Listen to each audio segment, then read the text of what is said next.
Hi everyone birthday रो part 2 blog को आपण मानक मो वेलकम करूची। आज सकाळे उठी प्रथमे मु ठाकुरंकर पूजा काम सारी देइथिली। तापरे श्रेयांश बाबर खाइबा कथा बुझारिबा परे बाबू हमर मंदिर पळैथिले। आ फेरिबा बटे दहीबरा आलदम पार्सल नै पळै आस्थिले। तांको जन्मदिन जेहेतु तांको फेवरेट दहीबरा केमती खाइबेनी त ब्रेकफास्ट कंप्लीट करके आमे बाहर पड़लु जोटी खाइबा ऑर्डर देथिलु छुआ मानंग पई। त पूर्व वीडियो रे आपण मान देखि परथिबे सेठी आमे खाइबार सब जिंस दियादी करके पळै आस्थिलु कारण आज दीटा जगह को जिबा संभव नुहे सेति पई आमे काली दे देथिलु जो जगह रे सेठी आज आम जीवनी बाकी आज जो पिला पाख खायापी नहीं जाऊँ तो वीडियो कंटिन्यू कले आपण मैंने देखिपारे आम कौटी की जाऊँ जेहेतु छोट छुआ पाखक जाऊँ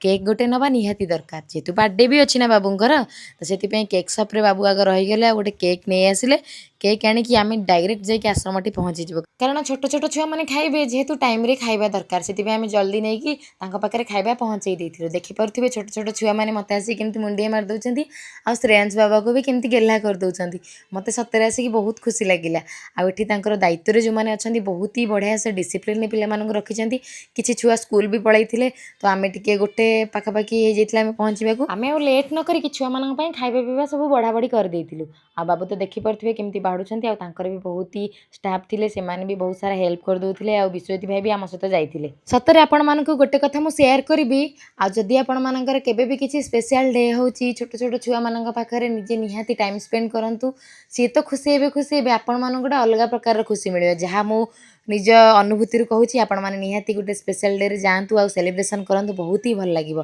देखिपे आम केक कटिंग भी करदेलु ता भर आम झील भी आसिक पहुँच जाता कारण से आम सहित आसी नाला तो आसिक पहुँच जाता देखिपे बहुत ही खुशी लगे आमको समस्ते केक कटिंग कर सारापर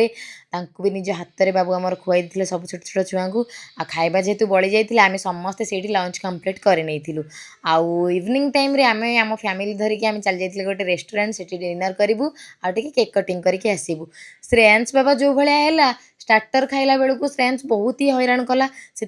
स्टार्टर एंजॉय करके आम मेन कोर्स पार्सल नहीं घर को पलि आसलु आ बाटर गोटे बढ़िया जगह देखिकी गाड़ी पर केक कटिंग भी करनी